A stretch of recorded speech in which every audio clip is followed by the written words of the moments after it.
My name is Xiaotian Zhu.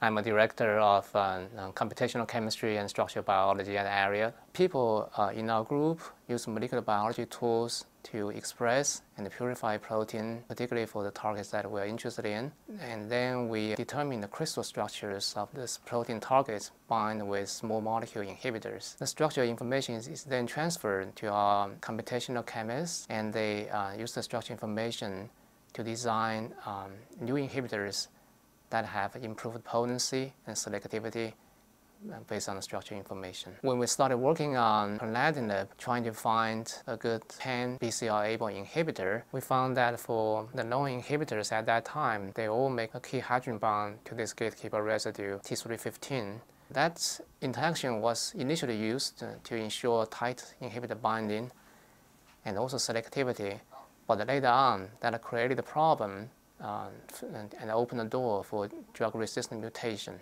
We thought our approach would be to design a chemical linker that can avoid close contact with this gatekeeper residue T315. This carbon-carbon triple bond linker has linear geometry and has pretty skinny volume. That fits our requirement to have minimum perturbation to that gatekeeper residue. We also did a lot of work on the scaffold, which binds to the kinase hinge region for both improvement of potency as well as PK property. We also designed planatinib to be DFG-out type of inhibitor. This whole component of the inhibitor not only gives binding potency, but also gives you a different binding mode into the protein target. Once you have the DFG-out binding mode, this inhibitor is able to bind across from the upper domain to the lower domain of ABL kinase. This gives the protein some wiggly room so that it can adapt to this bond inhibitor even though it with different mutated residue in the protein. I think planatinib was definitely a good example where structure-based drug design was applied successfully.